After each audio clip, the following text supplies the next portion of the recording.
Hello cookies, it's Siri. I am back and today I'm going to be talking about cozy, chill, warm, super snuggly types of games for the autumn season. And I'm also going to be talking about scary, gore, super spooky types of games because it is also the season. I'm going to start with the games that are cozy and chill and then gradually go to the games that are a little bit less chill. The first game is rather popular amongst cozy players and that is Spiritfarer. The description on the eShop says that Spiritfarer is a cozy management game about dying.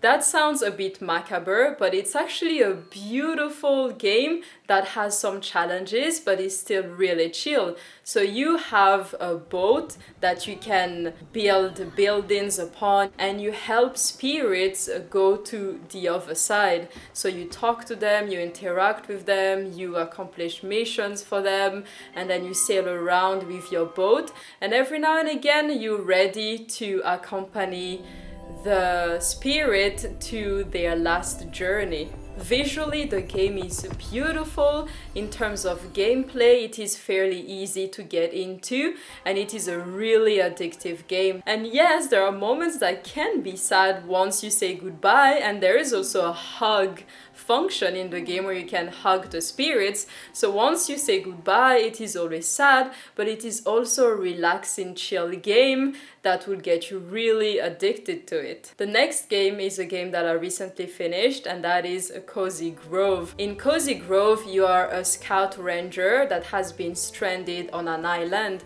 On that island, you have some ghosts that have lost their memories, and your goal is to help them retrieve their memories. Many people have compared Cozy Grove to Stardew Valley and Animal Crossing, and I actually prefer Cozy Grove to the aforementioned games. I like the fact that you have clear missions you have to accomplish, but since I tend to get stuck in a game for hours on end, I like the fact that in Cozy Grove, you cannot play that long because you have missions every day and the game follows the clock on your Switch. So once you're done for today, there are no more missions and you have to wait the day after. Some people have cheated and they change the time on their Switch. I have never done that because once you turn on Cozy Grove, it actually says that if you mess around with your clock settings, you can mess around with the game itself.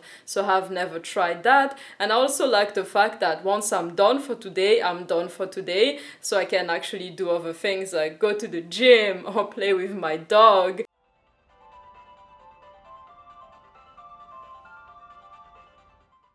Cozy Grove is also a beautiful game. I really like the visuals of it, and even though it looks lighthearted, once you start talking to the spirits, you realize that the themes are not necessarily child-friendly because they sometimes address topics of grief or topics of regret and deep things that people have done or haven't done while they were alive. Okay, people, they're bears, so not people, but those things that they haven't done or they have done haunt them now that they are dead, so they're trying to come up to terms with it, and that's where you come into place, trying to help them regain their memories. I will release a full review of Cozy Grove very soon. I have many hours of footage, so I need to sort through that, and I also want to talk about all the things that are so nice about the game, so keep your eyes open for that review. A third game that I debated on whether to talk about or not is called My Aunt is a Witch.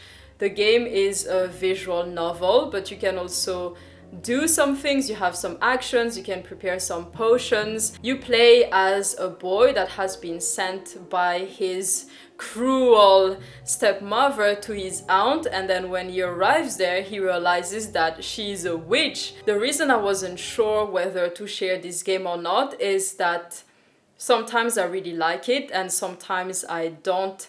When I'm getting into the game, I can spend a long time playing it and enjoying the beautiful visuals, and sometimes I just really have a hard time getting into it. I don't know if it's the controls or if it is the tasks or if it is the conversations, or maybe I'm just generally lost sometimes. As much as I have no problem immersing myself into Spiritfarer or Cozy Grove, when it comes to my aunt is a witch, I noticed that I have to tell myself, okay, now I'm really going to play because I want to eventually finish this game. And it takes me 10-15 minutes before I'm really happy and focused into playing the game. Therefore, even though I am mentioning this game here, I cannot honestly say that it is as good as Spiritfarer or Cozy Grove in my opinion, but at the same time it is still a beautiful game. It is perfect for Halloween season, and for those of you that are big fans of visual novels, it might just be the right game for you. The next game that is in the cozy category is a game that I almost forgot, and the game is Graveyard Keeper. Of course I had to put Graveyard Keeper in here if we're talking about Halloween themed games. On the eShop they say expand a medieval cemetery into a thriving business, whatever it takes. So you're a graveyard keeper and your goal is to make your graveyard to be the best. So the game is a bit like Animal Crossing meets Stardew Valley, and then you go on missions to collect things to upgrade your graveyard, and you take care of your graveyard, you build tools. It is really like Stardew Valley, but you're a graveyard keeper. Even though the premise itself sounds a bit dark, the game is actually quite light-hearted. On to the scary games, and I'm going to start straight away with my current favorite that I am really addicted to, and that is... wait a second. Werewolf, the Apocalypse, Heart of the Forest. This game is pretty brutal. It is very gory. You have quite vivid descriptions of what is happening.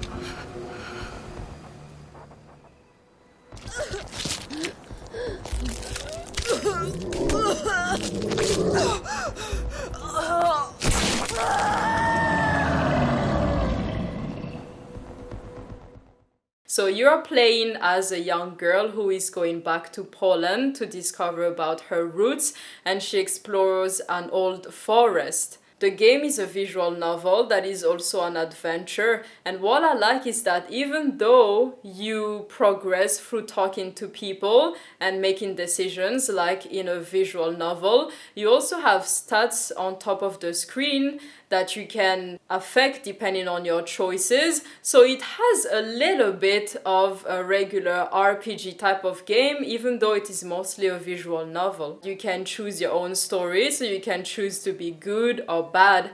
I cannot really say a lot without spoiling the game, but you have lots of different ways you can play. So in real life, for example, I am the type of person that always waits for the green man to turn green before crossing the street, even when there are no cars, even if it's 2 a.m. and there are literally no cars around. I always wait for it to be green. So in a game like that, I just do what I really feel like doing. So for example, in this game, I chose to not be very happy about the fact that some people decided to cut down the forest. This game is about werewolves, so you probably understand the premise. And you can choose whether you want to just be nice, I guess. Or you can choose to make things bloody and gore and aggressive.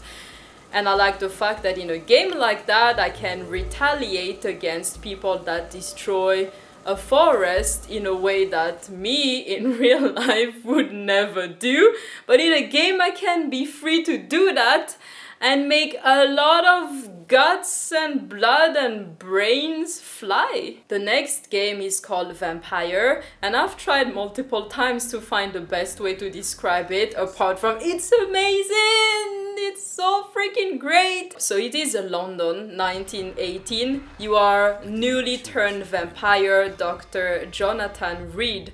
As a doctor, you must find a cure to save the city's flu-ravaged citizens. As a vampire, you are cursed to feed on those you vowed to heal.